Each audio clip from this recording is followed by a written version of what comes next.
10년을 찾았습니다. 단 3분의 전화로 사라진 아들을요. 그리고 이제 그는 낯선 한국의 시골 도서관에서 아이들에게 책을 읽어주고 있습니다. 잃어버린 아들을 기다리는 대신 다른 아이들의 아버지가 되기로 결심한 남자가 있습니다. 그는 왜 한국에 와서 다시 아버지가 되려 한 걸까요? 그의 가슴 아픈 이야기 함께 들어보시죠. 안녕하세요. 저는 마이클 에이든 브룩스입니다.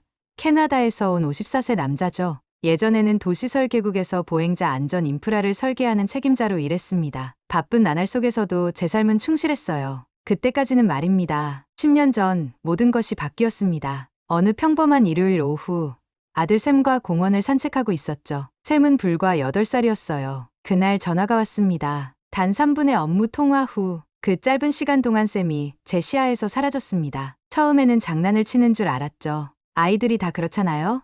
하지만 샘은 끝내 나타나지 않았습니다. 그 후로 10년간 모든 것을 내려놓았어요. 직장도, 인간관계도, 제 삶도 오직 샘을 찾는 일에만 매달렸습니다. 신문 광고를 냈고 지역 캠페인을 벌였으며 모든 가능성을 쫓았죠. 하지만 어느 날 경찰로부터 우편물이 하나 와 있었습니다. 순간 심장이 철렁 내려앉았어요. 10년 동안 매일 샘을 찾아 헤맨 제게 이제 더 이상 찾지 말라는 겁니다. 봉투에서 서류를 꺼내 테이블에 던졌습니다. 사건 종결이라는 글씨가 붉게 찍혀 있었죠. 그날 밤 샘의 방에 들어갔습니다. 10년 동안 그대로 보존해온 방이었죠. 침대 옆 서랍에서 낡은 일기장을 발견했어요. 먼지가 쌓인 작은 공책이었습니다. 페이지를 넘기다 눈에 들어온 한 문장. 아빠는 늘 너무 바빠. 아빠랑 책 읽고 싶었는데. 그 순간 10년 만에 처음으로 눈물이 터져 나왔습니다. 아이에게 책 한 권 제대로 읽어주지 못했다는 사실이 가슴을 파고들었어요. 바쁘다는 핑계로 미뤄둔 순간들이 주마등처럼 스쳐 지나갔습니다. 다음 날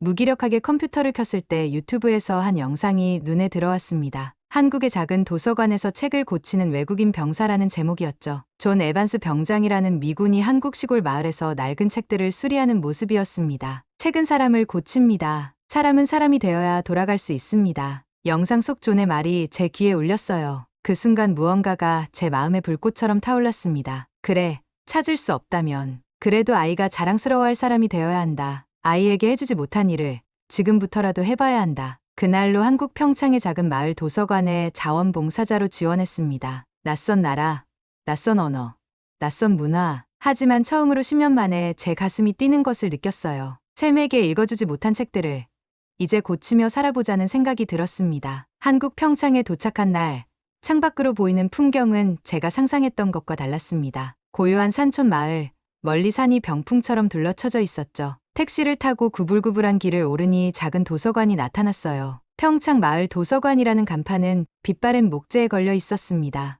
문을 열자 오래된 책 냄새가 코끝을 스쳤어요. 도서관은 예상보다 훨씬 작고 낡았습니다. 책장 몇 개와 작은 테이블, 그리고 구석에 마련된 작업대가 전부였죠. 어쩐지 이곳이 제게 맞는 곳이라는 생각이 들었습니다. 안녕하세요. 자원봉사자로 온 마이클입니다. 제 인사에 구석에서 책을 수리하던 노인이 고개를 들었어요. 하얀 머리에 깊은 주름이 패인 얼굴, 나이는 70대 중반쯤 되어 보였습니다. 노인은 말없이 고개를 끄덕였죠. 나중에 알게 된 이름은 이승우, 도서관을 30년간 돌봐온 분이었습니다. 이승우 어르신은 말이 많지 않았어요. 그저 손짓으로 작업대를 가리켰죠. 거기엔 접착제, 천, 테이프, 가위, 그리고 다양한 도구들이 가지런히 놓여 있었습니다. 책 수리를 위한 도구들이었어요. 첫 책을 수리하는 건 재앙에 가까웠습니다. 테이프는 엉키고 종이는 더 찢어졌으며 접착제는 엉뚱한 곳에 묻었죠. 손가락이 굳은 듯 움직이지 않았어요. 10년간 샘을 찾아 헤매는 동안 제 손은 오직 키보드와 전화기만 붙잡고 있었으니까요.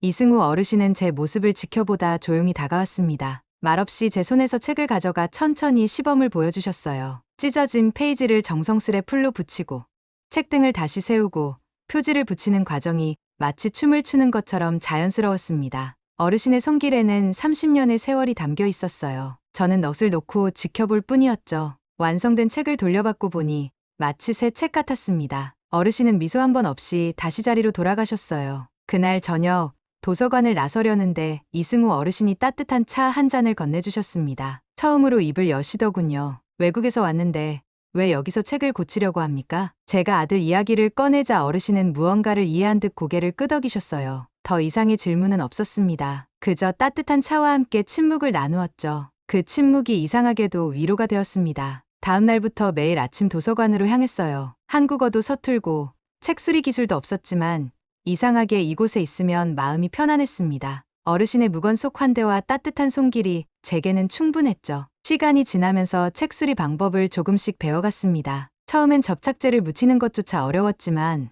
이제는 찢어진 페이지를 붙이고 책등을 다시 세우는 일이 익숙해졌어요. 손끝의 감각이 돌아오는 느낌이었습니다. 어느 날 특히 낡은 동화책을 수리하다가 급한 마음에 페이지를 더 찢어버렸어요. 이승우 어르신이 처음으로 제게 조언을 건넸죠. 책은 서두르면 더 찢어져요. 단순한 말이었지만 그 순간 제 마음이 울렸습니다. 지난 10년간 저는 계속 서두르기만 했어요. 하루라도 빨리 샘을 찾기 위해 쉬지 않고 달려왔죠. 그 과정에서 제 마음도 몸도 모두 찢어져 버렸습니다. 그날부터 책을 고치는 자세가 달라졌어요. 한 장 한 장 천천히 손상된 부분을 살피고 정성껏 복원했습니다. 찢어진 페이지를 붙이고 낡은 표지를 씻어내고 책등을 다시 세우는 과정에서 묘한 평화를 찾았어요. 특히 아이들을 위한 동화책만 골라 수리하기 시작했습니다. 샘이 좋아했을 법한 책들이었죠. 때로는 책을 고치며 샘에게 이야기하듯 중얼거리기도 했어요. 이 책은 내가 좋아했을 텐데. 이 그림 봐, 멋지지?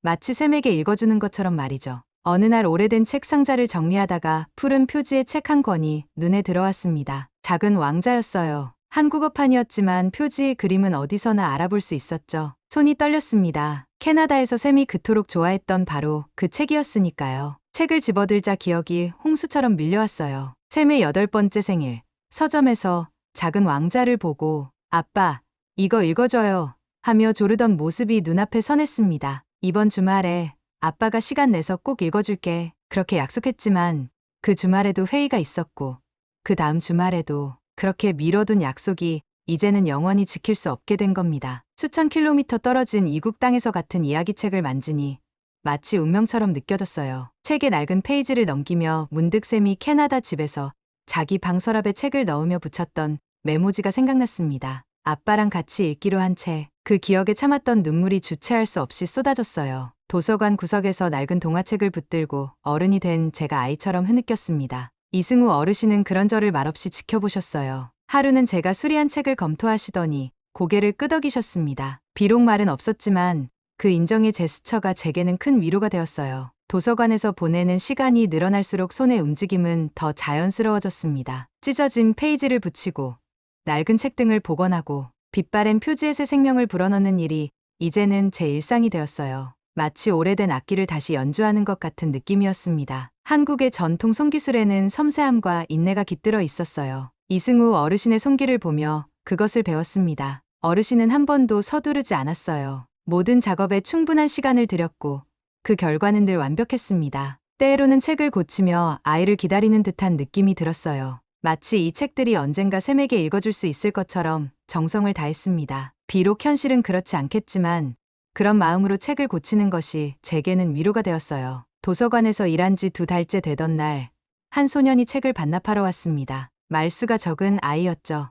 이름은 지우, 11살이라고 했어요. 제가 수리 중이던 동화책을 호기심 어린 눈으로 바라보길래 옆에 앉으라고 했습니다. 이 책은 뭐예요? 지우의 첫 질문이었어요. 제 서툰 한국어로 잭과 콩나무 이야기를 설명해 주었습니다. 지우는 눈을 반짝이며 듣더니 책 수리를 돕고 싶다고 했어요. 그 순간부터 우리는 친구가 되었습니다. 매주 토요일마다 지우가 도서관에 왔어요. 함께 동화책을 고치고 제가 영어로 이야기를 읽어주면 지우는 한국어로 번역해 주었죠. 때로는 정확하지 않았지만 그 과정이 즐거웠습니다. 마치 샘과 함께하는 것 같은 느낌이 들었어요. 브룩스 아저씨, 왜 항상 동화책만 고치세요? 어느 날 지우가 물었습니다. 잠시 망설이다 샘에 대한 이야기를 해주었어요. 아들을 잃고 책을 고치며 마음의 상처를 치유하고 있다고. 지우는 어른스럽게 고개를 끄덕였습니다. 저도 아빠가 없어요. 군대에 계셨는데 3년 전에 사고로 돌아가셨어요. 지우의 고백에 가슴이 아팠습니다. 우리는 서로에게 없는 사람을 찾고 있었던 거죠. 그날 이후로 지우와 저는 더 가까워졌어요. 책을 고치는 동안 지우는 학교 이야기를 들려주었고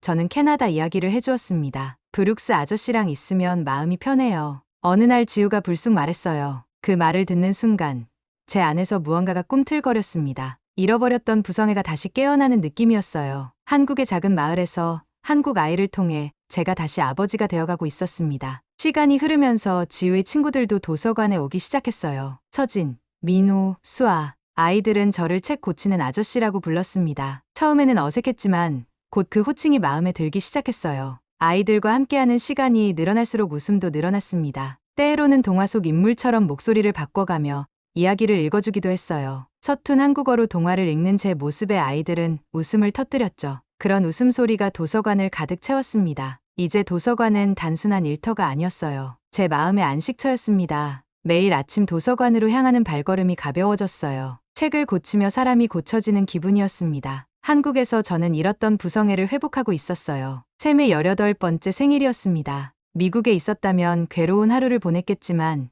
이날 도서관에서는 뜻밖의 일이 있었어요. 지우와 친구들이 작은 케이크를 들고 나타난 겁니다. 브룩스 아저씨의 아들 생일이래요. 우리가 축하해주기로 했어요. 순간 말문이 막혔습니다. 아이들은 어떻게 알았을까요?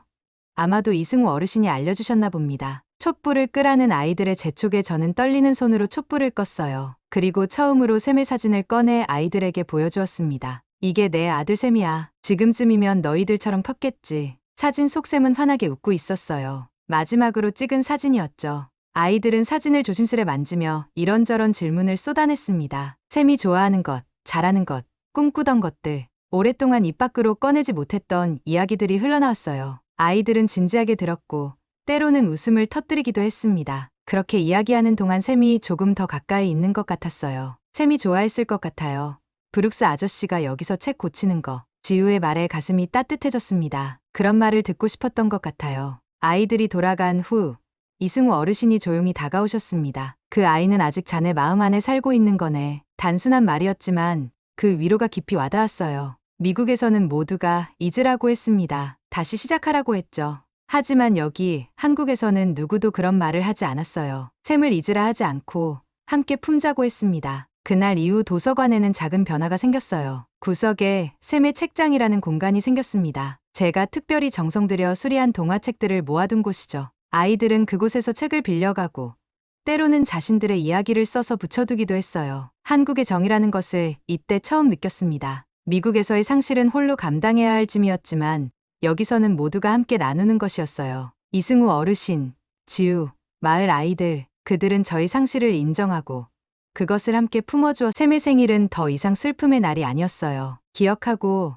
함께 나누는 날이 되었습니다. 그날 밤, 오랜만에 편안한 마음으로 잠들 수 있었어요. 마치 10년 만에 처음으로 진정한 위로를 받은 것 같았습니다. 한국에 온 지 6개월째 되던 날, 캐나다 복지단체로부터 이메일이 왔습니다. 실종아동 가족 지원 프로그램을 시작한다며 저를 책임자로 초빙한다는 내용이었어요. 예전에 저였다면 망설임 없이 수락했을 겁니다. 하지만 지금은 달랐어요. 도서관 프로그램이 마을에서 인기를 얻고 있었거든요. 처음에는 책 수리만 하던 것이 이제는 책 읽어주는 시간으로 확장되었습니다. 매주 토요일이면 아이들뿐 아니라 마을 어르신들도 모여들었어요. 서툰 한국어로 읽는 동화에 모두가 귀 기울였죠. 다시 캐나다로 돌아가세요? 지우의 물음에 저는 오랫동안 생각에 잠겼습니다. 이곳에서의 6개월은 제게 너무나 소중했어요. 매일 아침 산에 둘러싸인 작은 도서관으로 걸어가는 길, 책장을 정리하는 이승우 어르신의 뒷모습, 방과 후 달려와 반갑게 인사하는 아이들. 아니, 난 여기 있을 거야. 책을 고치며 사람을 고치는 이곳이 내 자리니까. 제 대답에 지우의 얼굴에 환한 미소가 번졌습니다. 그날 저녁, 이승우 어르신이 처음으로 제게 소주를 건네셨어요. 함께 한잔하며 어르신은 자신의 이야기를 들려주셨습니다. 6.25 전쟁 때 가족을 잃고 책을 통해 위로를 얻었다는 이야기였죠. 책은 떠나지 않아요. 사람은 떠나도 책은 늘 그 자리에 있지. 어르신의 말씀이 가슴에 와닿았습니다. 샘은 떠났지만 샘이 좋아했을 이야기들은 여전히 이곳에 있었어요. 그 이야기들을 통해 샘과 연결되어 있다는 느낌이 들었습니다. 복지단체에는 정중히 거절 이메일을 보냈어요. 대신 한국에서의 경험을 바탕으로 자문 역할을 제안했죠. 이제 저는 평창 마을 도서관의 정식 직원이 되기로 했습니다. 이승우 어르신의 후계자로요. 어느새 도서관은 마을의 중심이 되어 있었어요. 단순한 책 보관소가 아닌 사람들이 모이고 이야기를 나누는 공간이 되었죠. 노인들은 자신의 인생 이야기를 들려주었고 아이들은 그것을 그림으로 그렸습니다. 세대를 잇는 다리가 된 기분이었어요. 이곳에서 저는 제2의 인생을 시작했습니다. 더 이상 실종된 아이의 아버지가 아닌 책을 읽어주는 아버지로서의 삶이었어요. 아픔은 여전했지만 그 아픔과 함께 사는 법을 배웠습니다. 돌아오라는 제안을 거절하고 한국에 남기로 한 결정이 제게는 자연스러웠어요. 이곳은 단순한 피난처가 아니었습니다. 제가 다시 사람이 될 수 있었던 곳.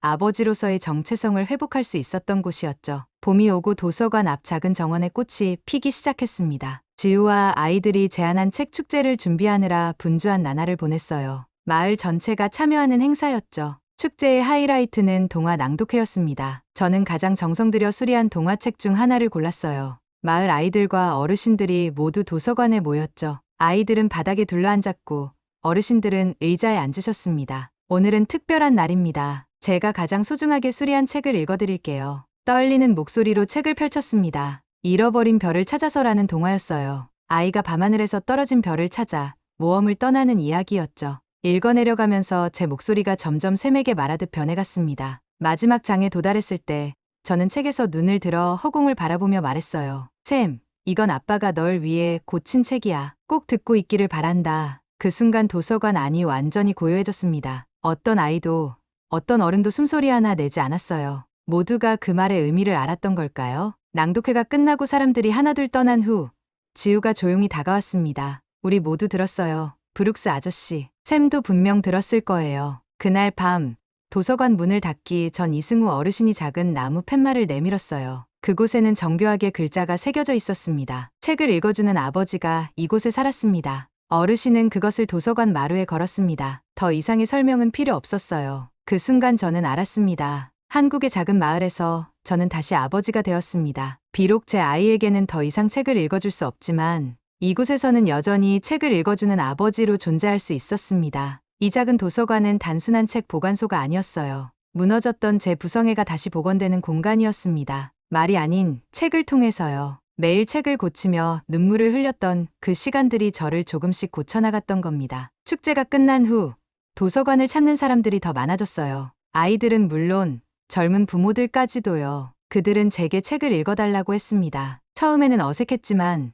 점점 익숙해졌어요. 저는 더 이상 실종된 아이의 아버지가 아니었습니다. 이제는 책을 읽어주는 아버지였죠. 도서관 한편에는 샘의 코너가 생겼습니다. 제가 가장 정성 들여 수리한 책들만 모아둔 곳이에요. 때로는 그곳에 앉아 혼자 책을 읽기도 했습니다. 마치 샘에게 읽어주는 것처럼요. 비록 현실에서는 불가능하지만 이런 식으로나마 아버지로서의 의무를 다하고 싶었어요. SNS에 도서관 프로젝트 영상이 올라간 건 예상치 못한 일이었습니다. 한 지역 방송국이 아이를 잃고 책을 고치는 외국인이라는 제목으로 짧은 다큐멘터리를 만들었어요. 그게 온라인에서 화제가 되었죠. 사람들은 저의 이야기에 감동했다고 합니다. 실종된 아이를 10년간 찾다가 이제는 한국의 작은 마을에서 책을 고치며 다른 아이들에게 이야기를 읽어주는 모습이요. 처음에는 당혹스러웠습니다. 저는 그저 제 마음의 상처를 치유하고 있었을 뿐인데 그것이 다른 이들에게 위로가 된다니 신기했어요. 영상은 전 세계로 퍼져나갔고 특히 실종아동 가족들에게 큰 반향을 일으켰습니다.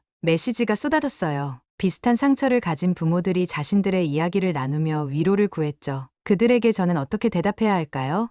저 역시 아직도 매일 밤샘의 얼굴을 떠올리며 잠이 드는데 하지만 점차 깨달았습니다. 제가 전할 수 있는 메시지가 있었어요. 어느 날 화상 인터뷰에서 저는 말했습니다. 그 아이가 돌아오지 않아도 괜찮아요. 난 이제 그 아이가 자랑스러워할 수 있는 사람이 되었으니까요. 이 말은 저 자신을 위한 것이기도 했습니다. 10년간의 수색 끝에 얻은 깨달음이었죠. 아이를 잃는 고통은 영원할지 모르지만 그 고통과 함께 살아가는 법을 배울 수는 있어요. 그리고 그 과정에서 누군가에게 의미 있는 존재가 될 수 있다는 것을. 한국에서의 인연, 이곳에서 저는 많은 것을 배웠습니다. 책은 낡아도 고칠 수 있고 사람도 상처받아도 다시 읽힐 수 있다는 것을요. 이승우 어르신이 말씀하셨듯이 책은 떠나지 않습니다. 사람은 떠나도 이야기는 남아있어요. 이제 저는 책을 읽어주는 아버지로 살아갑니다. 매일 아침 도서관 문을 열고 낡은 책들에게 새 생명을 불어넣어요. 매주 토요일에는 아이들에게 이야기를 읽어줍니다. 때로는 샘에게 읽어주는 것처럼 말이죠. 샘은 돌아오지 않을 겁니다. 그 사실을 받아들이는데 10년이 걸렸어요. 하지만 이제 저는 압니다. 샘을 찾는 여정이 저를 여기로 이끌었고 그 과정에서 저는 다시 아버지가 되었습니다. 다른 방식으로, 다른 아이들에게, 하지만 분명한 아버지로요. 한국의 작은 마을 도서관에는 여전히 그 팻말이 걸려 있습니다. 책을 읽어주는 아버지가 이곳에 살았습니다. 과거형이 아닙니다. 현재 진행형이죠. 저는 여전히 이곳에 살고 있으니까요. 책을 고치고 이야기를 읽어주며 샘이 자랑스러워할 만한 아버지로 살아가고 있습니다. 지난주에는 지우가 중학교 입학 소식을 전하러 왔어요. 이제 많이 컸지만 여전히 도서관을 찾아옵니다. 떠나기 전 지우가 질문을 했습니다. 브룩스 아저씨, 한국에 온 걸 후회하지 않으세요? 저는 잠시 생각했습니다. 처음 이곳에 왔을 때의 상처와 혼란, 그리고 지금의 평온함까지 긴 여정이었어요. 아니, 후회하지 않아. 여기 한국에서 나는 사람들에게 책을 읽어주는 법을 배웠고, 사람들은 내게 다시 살아가는 법을 가르쳐 주었으니까. 한국은 저에게 기다림을 가르쳐 주었습니다. 샘을 기다리는 것에서 샘과 함께 살아가는 법을 배우는 것으로 변화한 기다림이었죠. 이곳에서 저는 상실을 끌어안고 나아가는 법을 배웠어요. 가끔은 도서관 창가에 서서 먼 산을 바라봅니다. 어딘가에 샘이 있을까 하는 생각이 들기도 해요. 하지만 이제는 그 생각이 고통스럽지만은 않습니다. 샘은 저의 일부가 되었고, 저는 샘을 통해 더 나은 사람이 되었으니까요. 책을 읽어주는 아버지, 그것이 이제 저의 정체성입니다. 샘에게는 해주지 못했지만 다른 아이들에게는 할 수 있어요. 그렇게 샘의 이야기는 계속됩니다. 끝나지 않은 이야기, 계속 써내려가는 이야기로요. 책은 낡아도 고칠 수 있고 사람도 상처받아도 다시 읽힐 수 있다. 오늘의 사연은 여기까지입니다. 이제 그는 책을 읽어주는 아버지로 살아갑니다. 잃어버린 아들을 찾아 떠났던 길 끝에 그는 다시 아버지가 되었습니다. 이곳 대한민국. 산과 바람과 사람의 정의한 남자의 무너진 삶을 다시 일으켰습니다. 기억은 사라지지 않습니다. 상처도 지워지지 않습니다. 그러나 한국은 가르쳐 주었습니다. 그 모든 것을 안고도 우리는 여전히 사랑할 수 있다는 것을. 오늘도 긴 시간 함께 해주셔서 감사합니다. 구독과 좋아요, 그리고 따뜻한 댓글은 영상 제작에 아주 큰 힘이 됩니다. 마이클 아저씨의 사연 2부가 내일 이어집니다. 그럼 내일 다시 뵐게요. 감사합니다.